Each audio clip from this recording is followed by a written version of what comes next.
পারস্য উপসাগরের নীল জলরাশি আজ আর আগের মতো শান্ত নেই। সেখানে এখন মিশে আছে পোড়া বারুদ আর এক অহংকারী সাম্রাজ্যের চূর্ণ বিচূর্ণ দম্ভের অবশেষ। আন্তর্জাতিক গণমাধ্যমের শিরোনামে যখন খবরটি প্রথম আছড়ে পড়ল, তখন বিশ্ব রাজনীতির নীতি নির্ধারকদের কপালে যে চিন্তার ভাঁজ পড়েছিল তা এখন গভীর আতঙ্কের রূপ নিয়েছে। শুরুতে একে নিছক প্রোপাগান্ডা বলে উড়িয়ে দেওয়ার চেষ্টা করা হলেও সময়ের সাথে সাথে বেরিয়ে এসেছে এমন এক ভয়াবহ সত্য যা আধুনিক যুদ্ধের ইতিহাসকে চিরতরে বদলে দিয়েছে। এটি কেবল একটি সাধারণ সামরিক সংঘাত নয়, বরং এটি ছিল বিশ্ব ব্যবস্থার মোড় ঘুরিয়ে দেওয়া এক বিধ্বংসী আঘাত। পারস্য উপসাগরের বুক চিরে ধেয়ে যাওয়া ইরানের 4টি অত্যাধুনিক খালিজ ফারেস অ্যান্টি-শিপ ব্যালিস্টিক মিসাইল সরাসরি আঘাত এনেছে মার্কিন নৌবাহিনীর গর্ব পারমাণবিক শক্তিচালিত বিশাল রণতরী ইউএস আব্রাহাম লিঙ্কনের উপর। সেই তপ্ত দুপুরে সাগরের মাঝখানে যা ঘটেছিল তার বিবরণ শুনলে যে কোনো সামরিক বিশেষজ্ঞদের হৃদস্পন্দন বন্ধ হয়ে যাওয়ার উপক্রম হবে। ইরানের এই অকুতোভয় আক্রমণ কেবল একটি জাহাজকে পঙ্গু করেনি, বরং তারা মার্কিন যুক্তরাষ্ট্রের কয়েক দশকের সাজানো আধিপত্যকে এক নিমিষে নোনা জলে মিশিয়ে দিয়েছে। ইউএস আব্রাহাম লিঙ্কন কেবল লোহার তৈরি একটি বিশাল কাঠামো নয়, এটি ছিল মার্কিন সামরিক শ্রেষ্ঠত্বের এক ভাসমান প্রতীক। প্রায় 1 লক্ষ টনের এই দানবীয় রণতরীকে সামরিক ভাষায় বলা হয় সাগরের উপর সচল সামরিক শহর। আপনি যদি একবার কল্পনা করেন যে একটি আস্ত বিমান ঘাঁটি যখন উত্তাল সমুদ্রের ঢেউয়ের উপর দিয়ে সগৌরবে ভেসে বেড়ায়, তখন তার শক্তি ও প্রভাব কতটা বিশাল হতে পারে। এই জাহাজের ভেতরে সবসময় অন্তত 70 থেকে 80টি অত্যাধুনিক মরণাস্ত্রবাহী যুদ্ধবিমান যে কোনো মুহূর্তে আকাশ কাঁপিয়ে দেওয়ার জন্য প্রস্তুত থাকে। 5000-এরও বেশি চৌকস নৌসেনা আর তুখর প্রকৌশলী দিনরাত এই লোহার দুর্গকে সচল রাখার কাজে নিয়োজিত থাকে। কয়েক দশক ধরে হোয়াইট হাউসের শাসকরা এই ধরনের রণতরী ব্যবহার করে পৃথিবীর এক প্রান্ত থেকে অন্য প্রান্তে নিজেদের ইচ্ছামতো মাতব্বারি করে এসেছে। ছোট দেশগুলোকে ভয় দেখানো কিংবা কোনো অঞ্চলের খনিজ সম্পদ দখলের নীল নকশা বাস্তবায়নে এই ভাসমান দুর্গগুলো ছিল তাদের প্রধান হাতিয়ার।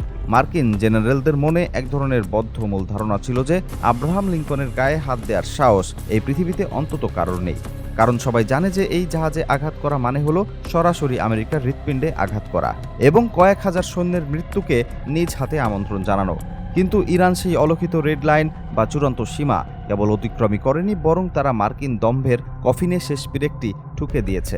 এই হামলার পেছনে পুরো কাহিনীটি যে কোনো দুর্ধর্ষ থ্রিলার সিনেমার কাহিনীকেও হার মানায়।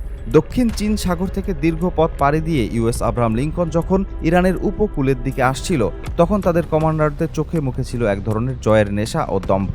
মার্কিন সমরবিদরা পরিকল্পনা করেছিলেন যে ইরানের মূল ভূখণ্ড থেকে প্রায় 800 কিলোমিটার দূরে অবস্থান নিয়ে তারা এক ধরনের মনস্তাত্ত্বিক যুদ্ধ শুরু করবেন। তাদের ধারণা ছিল এত দূর থেকে ইরান তাদের নাগাল পাবে না এবং প্রয়োজন হলে তারা সেখান থেকে নিরাপদে সটকে পড়তে পারবে। কিন্তু যখন তারা বুঝতে পারল যে ইরানের গোপন সামরিক প্রস্তুতি তাদের রাডারের সীমানার চেয়েও অনেক বেশি শক্তিশালী, তখন তারা চুপি চুপি পালানোর চেষ্টা করছিল। ঠিক সেই মুহূর্তেই এই খেলার আসল মোড় ঘুরে যায়। পর্দার আড়ালে থাকা এক অদৃশ্য মাস্টার মাইন্ড এই সমীকরণে প্রবেশ করে, আর সেই মাস্টার মাইন্ড হলো চীন। চীনের অত্যন্ত আধুনিক নজরদারি স্যাটেলাইট প্রযুক্তি এবং তাদের নিখুঁত জিপিএস সিস্টেম মার্কিন জাহাজের প্রতিটি ক্ষুদ্র নড়াচড়াও ট্র্যাক করছিল। মহাকাশ থেকে পাঠানো সেই সব তথ্য ছিল স্বচ্ছ আয়নার মতো পরিষ্কার। মার্কিন জাহাজের সঠিক অবস্থান, তার গতিবেগ এবং কোন দিকে তার গন্তব্য সবটাই ছিল ইরানের নখদর্পণে। চীন সেই অত্যন্ত গোপনীয় ডাটা মুহূর্তের মধ্যেই তেহরানের সামরিক কমান্ড সেন্টারে হস্তান্তর করে, আর এই নিখুঁত তথ্যের ভিত্তিতেই ইরান তাদের সবচেয়ে ভয়ঙ্কর মরণাস্ত্র খালিজ ফারেস মিসাইল ব্যাটারিগুলোকে সক্রিয় করার চূড়ান্ত নির্দেশ দেয়। খালিজ ফারেস কোনো সাধারণ ক্ষেপণাস্ত্র নয়, এটি 1000 কিলোমিটার দূরের চলন্ত লক্ষ্যবস্তুকেও চোখের পলকে ধ্বংস করার ক্ষমতা রাখে।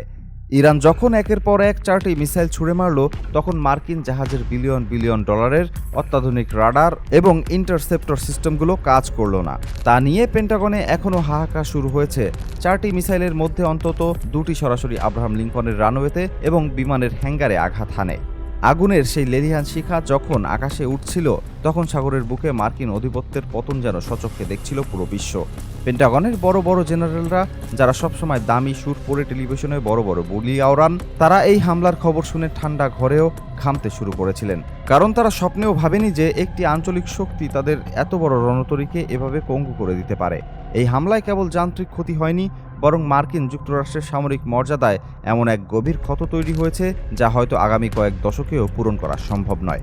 এই মরণঘাতী হামলায় অন্তত 15 থেকে 20টি অত্যাধুনিক মার্কিন যুদ্ধবিমান পুরোপুরি ধ্বংস হয়ে অকেজো লোহার স্তূপে পরিণত হয়েছে, আর সাগরের সেই উত্তাল ঢেউয়ের মাঝে 8 থেকে 10 জন মার্কিন সেনারা চিরতরে হারিয়ে গেছেন বলে বিভিন্ন বিশ্বস্ত সামরিক সূত্র নিশ্চিত করেছে।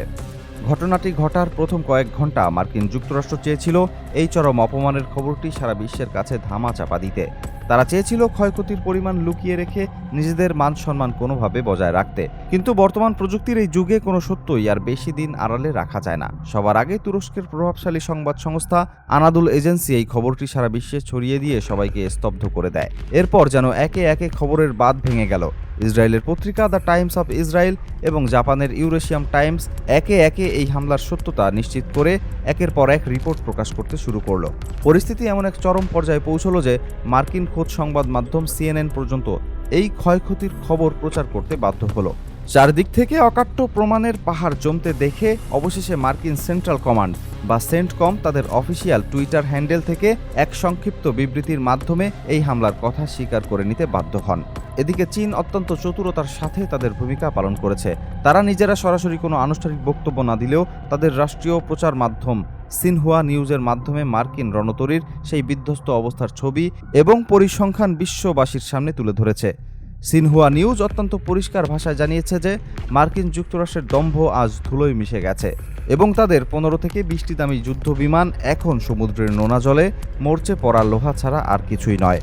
এই বিধ্বংসী ঘটনার পর যুক্তরাষ্ট্রের এক অদ্ভুত এবং হাস্যকর দ্বিমুখী আচরণ সবার নজরে এসেছে। এতদিন যারা ইরানের উপর কঠোর থেকে কঠোরতর নিষেধাজ্ঞা দিয়ে আসছিল এবং আলোচনার কথা বলে তাদের তলে তলে যুদ্ধের প্রস্তুতি নিচ্ছিল, তারাই এখন হঠাৎ করে সুর নরম করে যুদ্ধ বিরতির প্রস্তাব নিয়ে দাঁড়ে দাঁড়ে ঘুরছে। মার্কিন নীতি নির্ধারকরা এখন হাড়ে হাড়ে টের পাচ্ছেন যে মধ্যপ্রাচ্যের সমর সমীকরণ আর আগের মতো নেই। ইরানের এই সাহসী এবং অভাবনীয় পদক্ষেপ তাদের মনে এক গভীর ও দীর্ঘস্থায়ী ভয়ের জন্ম দিয়েছে। তবে ইরান এবার আর মার্কিনীদের এই মিষ্টি কথায় ভুলছে না। তেহরান থেকে অত্যন্ত কড়া ভাষায় জানিয়ে দেওয়া হয়েছে যে তাদের আত্মরক্ষার জন্য কোনো নির্দিষ্ট ভৌগোলিক সীমানা বা নিয়ম নেই। যারা বিনা উস্কানিতে অন্যের সীমান্তে অনধিকার প্রবেশ করবে এবং সাধারণ মানুষের উপর হামলা চালাবে, তাদের পরিণতি এমনই হবে। ইরান যুক্তরাষ্ট্রের যুদ্ধ বিরতির প্রস্তাবকে একটি চরম ভণ্ডামি হিসেবে অভিহিত করে তা সরাসরি প্রত্যাখ্যান করেছে। তারা বিশ্বমঞ্চে প্রমাণ করে দিয়েছে যে সঠিক সময়ে সঠিক বুদ্ধি, প্রযুক্তি এবং সাহস থাকলে তথাকথিত অপরাজেয় পরাশক্তিকেও চরম লজ্জা দেওয়া সম্ভব। মার্কিনীদের সেই পুরনো মাতব্বারি এখন আর কাজ করছে না, বরং তারা এখন সাগরের প্রতিটি বাঁকে নিজেদের প্রাণের ভয়ে দিন পার করছে। বিশ্বের নামকরা সামরিক বিশেষজ্ঞরা এই পুরো অপারেশনটি বিশ্লেষণ করে রীতিমতো বিস্মিত ও স্তম্ভিত। তাদের মতে এটি কেবল একটি মিসাইল হামলা ছিল না, এটি ছিল একবিংশ শতাব্দীর অত্যাধুনিক ইলেকট্রনিক যুদ্ধের এক নিখুঁত ও সফল উদাহরণ, যেখানে মার্কিন যুক্তরাষ্ট্রের বিলিয়ন বিলিয়ন ডলারের অ্যান্টি মিসাইল প্রযুক্তি একটি আঞ্চলিক শক্তির ক্ষেপণাস্ত্রের সামনে খড়কুটোর মতো উড়ে গেল। এই ঘটনাটি বিশ্বকে একটি বড় শিক্ষা দিয়ে গেল যে কেবল দামি প্রযুক্তি আর প্রচার থাকলেই যুদ্ধে জয়ী হওয়া যায় না। তার জন্য প্রয়োজন হয় সঠিক রণকৌশল, দেশপ্রেম এবং অসীম সাহস। যুক্তরাষ্ট্র এখন তাদের এই অকেজ এবং পঙ্গু রণতরী নিয়ে সাগরের কোনো কোণে আত্মগোপন করবে। তা নিয়ে আন্তর্জাতিক রাজনীতিতে এখন হাসাহাসি হচ্ছে। এতদিন যারা পুরো বিশ্বকে নিজেদের হাতের মুঠোয় রেখে ভয় দেখিয়ে আসছিল, আজ তারা নিজেরাই চরম আতঙ্কে দিন যাপন করছে। পারস্য উপসাগরের বুকে ইরান আজ যে চালটি দিয়েছে তাতে তারা দাবার বোর্ডে মার্কিনীদের এক প্রকার চেকমেট করে দিয়েছে। এই হামলার সুদূর প্রসারী প্রভাব আগামী দিনের মধ্যপ্রাচ্যের রাজনীতিতে এবং বিশ্ব অর্থনীতির উপর কতটা ভয়ঙ্করভাবে পড়বে তা এখনই নিশ্চিত করে বলা কঠিন। তবে একটি বিষয় সূর্যের মতো পরিষ্কার যে ইউএস আব্রাহাম লিঙ্কনের উপর এই আঘাত মার্কিন আধিপত্যের সূর্যাস্তের এক চূড়ান্ত ঘোষণা। সাগরের নোনা জলে আজ কেবল মার্কিন সেনাদের রক্ত মিশে নেই, মিশে আছে এক অহংকারী ও দাম্ভিক পরাশক্তির পতনের করুণ ও কলঙ্কতম ইতিহাস। আগামী দিনে ইরান এবং তাদের মিত্ররা যে আরও বড় কোনো কৌশলগত চাল দেবেন না, তার কোনো গ্যারান্টি আজ আর নেই। যুক্তরাষ্ট্র এখন নিজেদের অস্তিত্ব রক্ষা করবে নাকি তাদের মধ্যপ্রাচ্যের মিত্রদের নিরাপত্তা দেবে, এই গভীর দ্বিধাদ্বন্দ্বে পড়ে তারা এখন পুরোপুরি দিশেহারা। ইতিহাসের পাতায় এই দিনটি চিরস্মরণীয় হয়ে থাকবে এক তথাকথিত অজেয় শক্তির চূড়ান্ত পরাজিত হওয়ার মহাকাব্য হিসেবে। ইরান আজ বিশ্ববাসীকে চোখে আঙুল দিয়ে দেখিয়ে দিয়েছে যে ন্যায়ের পথে অটল থাকলে কোনো শক্তিই অপ্রতিরোধ্য নয়। অন্যায়ের দাপট কোনোদিন চিরস্থায়ী হয় না। পারস্য উপসাগরের এই উত্তাল এবং অশান্ত ঢেউ আজ যেন বারবার সেই ধ্রুব সত্যটি পুরো পৃথিবীকে মনে করিয়ে দিচ্ছে। মার্কিন যুক্তরাষ্ট্রের জন্য এখন সবচেয়ে বড় শিক্ষা হলো অন্যকে ধ্বংস করার নীল নকশা তৈরি করার আগে নিজেদের ঘরের নিরাপত্তা নিশ্চিত করাটা জরুরি। সাগরের বুকে মার্কিন আধিপত্যের যে সূর্য একসময় মধ্য গগনে জ্বলজ্বল করছিল, আজ তা বিষণ্ণভাবে অস্তাচলের পথে ধাবিত হচ্ছে। আর এই নতুন ভোরে ইরান এক নতুন শক্তিশালী এবং অপ্রতিরোধ্য খেলোয়াড় হিসেবে বিশ্ব মঞ্চে আবির্ভূত হলো। যারা কোনো রক্তচক্ষু বা নিষেধাজ্ঞাকে পরোয়া করে না। ইতিহাসের এই মোড় পরিবর্তন হয়তো কেবল শুরু, সামনে হয়তো অপেক্ষা করছে আরও বড় কোনো মহাপ্রলয়, যা পৃথিবীর ক্ষমতা কাঠামোর চেহারা পুরোপুরি বদলে দেবে। ইউএস আব্রাহাম লিঙ্কনের ট্র্যাজেডি আজ আর কেবল আমেরিকার নয়, বরং প্রতিটি সাম্রাজ্যবাদী শক্তির জন্য এক চরম সতর্কবার্তা। দিন শেষে সাহসের কাছে প্রযুক্তির পরাজয়, আর সত্যের কাছে মিথ্যার অবসান। এই হলো পারস্য উপসাগরের বর্তমান বাস্তব চিত্র। এক নতুন যুগের সূচনা হলো, যেখানে ছোট দেশগুলো এখন মাথা উঁচু করে পরাশক্তির চোখের দিকে তাকিয়ে কথা বলার সাহস পাচ্ছে। ইরানের এই আঘাত আসলে কেবল একটি জাহাজে নয়, বরং পশ্চিমা বিশ্বের কয়েকশো বছরের শ্রেষ্ঠত্বের মূলে আঘাত। এর রেশ থাকবে শতাব্দীর পর শতাব্দী ধরে।